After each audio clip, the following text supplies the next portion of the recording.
мемлекетіміздің заң аясында өркендеуі, ел азаматтарының құқығының сақталуы, елдегі тыныштық, татулық, бейбітшілік, сондай-ақ тәуелсіздігіміздің тұғырлы, елдігіміздің ғұмырлы болуы, жоғары қадағалау органына жүктелген жауапты міндет. Қазақстан прокуратурасының өзіндік сара жолы бар. Атқарар міндеті анық, мақсаты айқын. Республика үшін аса маңызды бағыттарды қамти отырып, прокуратура қызметкерлері осы жылдар ішінде заңдылықтың сақталуына, әділдіктің жақталуына аянбай атсалысып келеді.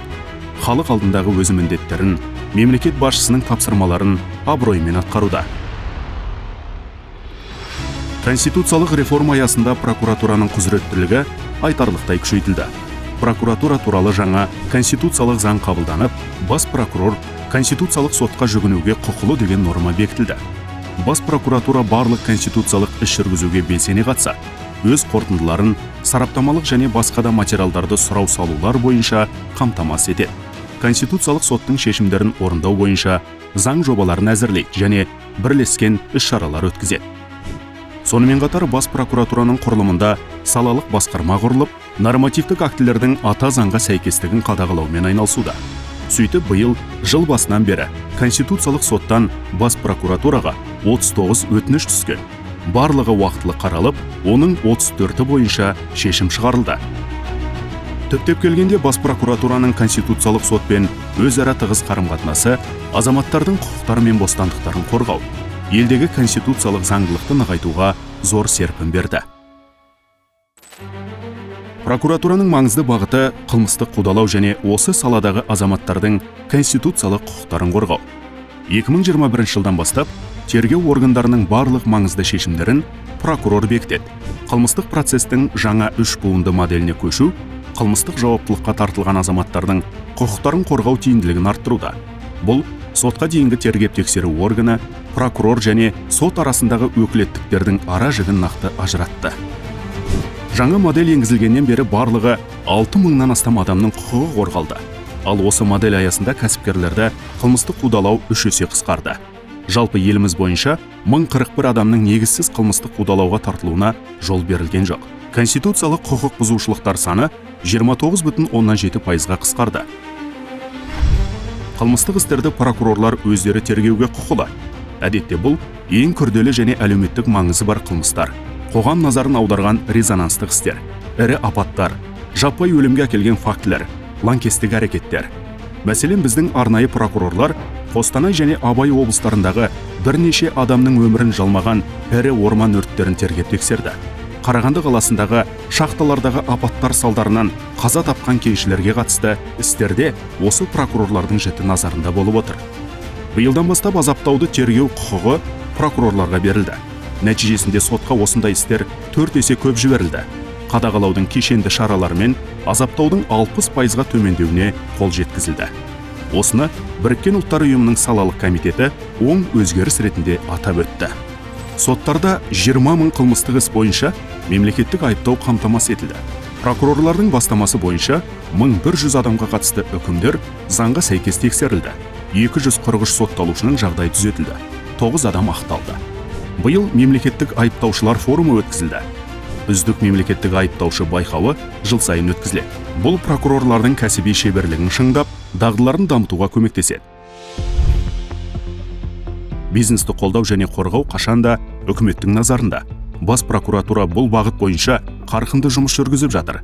Нәтижесінде соңғы 6 жылдың ішінде бизнеске қарсы қылмыстық іс 12 есе азайды. Мемлекеттік органдар тарапынан негізсіз тексерулер 10 есеге қысқарды. Тексеру субъектілері мен объектілерінің бірыңғай түзілімі жүйесі іске асырылуда. Прокурорлар жұмысының нәтижесімен бизнеске қатысты 269 заңсыз тексеруді тіркеуге жол берілген жоқ. Жалпы прокурорлар мемлекеттік органдар негізсіз тағайындаған 916 тексерудің, оның ішінде бизнес субъектілеріне қатысты 627 тексерудің жолын кесті. Бұл үлкен жұмыстың нәтижесі. Тексеруші мемлекеттік органдар тарапынан заңсыз әрекеттер туындаса, кәсіпкерлер бас прокуратураның бірыңғай байланыс орталығына хабарласып, www.qamqor.gov.kz ақпараттық сервисін пайдалану арқылы тексерудің заңдылығын өзі көре алады. 2023 жылғы сәуірден бастап мемлекет басшысының тапсырмасы бойынша прокурорлар маңызды инвестициялық жобаларды құқықтық тұрғыда қолдап келеді. Сонымен қатар инвестициялық жоба толық жүзеге асқанша цикл бойынша жобалық қолдау көрсетіледі. Бүгінгі күні прокурорлар 900-ден астам инвестициялық жобаны бақылауға алды. Мысалы, прокурорлар өндіріске $60 миллион инвестиция салған сингапурлық компанияның мүліктік мүддесін қорғады. Біле білгенге бұл үлкен жұмыс. Алдағы уақытта да бұл бағыт бойынша жұмыстар ретімен атқарыла беретін болады. Бұл ел экономикасы мен ел имиджі үшін аса маңызды тармақ. Қазақстан ақпараттық цифрлық бағдарламаны жіті қолданысқа енгізуде. Прокуратурада осы аса маңызды міндетті құқықтық статистика және арнайы есепке алу жөніндегі комитет іске асыруда. Атап айтқанда, ақпараттық жүйелердің негізінде қылмыстық процесс, әкімшілік іс жүргізу, тексерулерді тағайындау автоматтандырылды. Нәтижесінде бүгінде қылмыстық істердің 95% электронды түрде тергеледі. Заң көмегі және сараптама жүйелерімен интеграция арқасында адвокаттарды және сот сараптамаларын тағайындау автоматты түрде жүргізіле бастады. Әкімшілік істердің бірыңғай тізілімі жүйесі де сәтті іске асырылуда. Бүгінде әкімшілік хаттамалардың 95% электрондық форматта жүргізілуде. Талдау орталығы жұмыс істейді. Әкімшілік құқықтық, азаматтық құқықтық және қылмыстық құқықтық салалардағы барлық ақпарат осы бірыңғай платформаға шоғырландырылған. Азаматтарды елдегі қылмыстық ахуалдың жай-күйі, кәсіпкерлік субъектілерінің қызметі, тіркелген жол көлік оқиғалары туралы ақпараттандыру мақсатында географиялық карталар іске асырылды. Цифрландыру жобасы аясында 54 түзету мекемесінде 29 мың бейнекамера орнатылды. Сәйкесінше азаптау фактілеріне шағымдану да 94-тен 17-ге дейін азайған. Бүгінде жаңа ақпараттық технологиялар мен цифрландыру арқасында прокурорлар қағазбастылықтан арылды деуге болады. Ақпараттық негіздер мен алгоритмдер субъектілердің қызметіне араласпай-ақ құқық бұзушылықтарды анықтауға мүмкіндік береді. Мысалы, ғарыштық жер мониторингі жүйесі прокурорларға құны $173 миллион болатын 7,6 миллион гектар жерді қашықтан анықтауға мүмкіндік берді. Ол жер мемлекетке қайтарылды. Сондай-ақ заңсыз өндірудің 1,5 мыңнан астам фактісі анықталды. Нәтижесінде бюджетке $6,5 миллион көлемінде кіріс түсті. Мемлекет басшысының жарлығымен бас прокуратурада активтерді қайтару жөніндегі арнайы комитет құрылды. Бұл бағыт бойынша жұмыс қарқынды жүріп жатыр.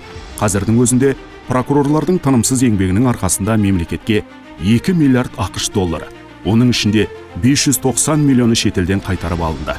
Халықаралық ынтымақтастық бағытында атқарылған жұмыстарда оң нәтиже беруде. Атап айтқанда, биыл бас прокурор Шанхай ынтымақтастық ұйымы, Түркі мемлекеттері ұйымының бас прокурорлары кеңестерінің жұмысына қатысты. Жалпы Қазақстан қылмыстық құқықтық сала бойынша алыс шетелдің 34 мемлекетімен 73 шартқа қол қойды. Тағы бір басым бағыт прокурорлардың бастапқы даярлығы мен біліктілігін арттыру. Бұл ретте Қазақстан Республикасы бас прокуратурасының жанындағы құқық қорғау органдары академиясының алатын орны ерекше.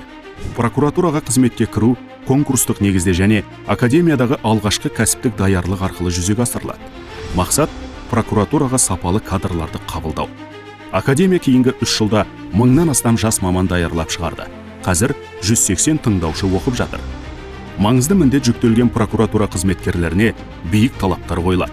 Әрбір қызметкер терең білімді, әрі тәжірибелі заңгер, отаншыл, еңбекқор, адамгершілігі мол, елге жанашыр, жауапкершілігі жоғары, адал қызметкер болуы тиіс. Ешбір қиындыққа қарамастан мемлекет мүддесі үшін қызмет ету басты парыз. Бұл ретте прокуратура ардагерлері өз тәжірибесімен бөлісіп, жастарды тәрбиелеуге атсалысады. Кәсіби біліктілікті арттыру бағытында биыл құқық қорғау органдарының 431 қызметкері оқытылды. Жаһандық қауіп-қатерлерге қарсы тұру жөніндегі аймақтық хаб аясында 26 білім беру іс-шарасы өткізіліп, нәтижесінде 707 тыңдаушы, оның ішінде ТМД елдерінен келген 141 қызметкер біліктілігін арттырды. Оқу іс-шараларына алыс-жақын шетелдерден 47 сарапшы тартылды. Әділетті Қазақстан мен адал азамат ұғымдары ел тірегі болатын егіз ұғымдар ретінде қатар тұруы тиіс. Бұл мемлекет басшысының берік ұстанымы. Алда талай биік мақсат бар. Инвесторларды сүйемелдеу, активтерді қайтару, шетелге жасырынған қылмыскерлерді ұстап әкелу жұмыстары жалғасады. Сонымен қатар келер жылы прокурорлар отбасы тұрмыстық зорлық-зомбылыққа қарсы, жасөспірімдердің нашақорлықтан алшақ болуына, құқық бұзушылықтар мен тәртіпсіздікке мүлдем төзбеушілік шеңберінде белсенді жұмыс атқаратын болады. Қоғаммен, халықпен қарым-қатынасты нығайтып, құқықтық тәртіптің орнатылуына бірлесіп қол жеткізу маңызды міндет. Бұл еліміздің жарқын болашағына үлкен септігін тигізетініне сенеміз.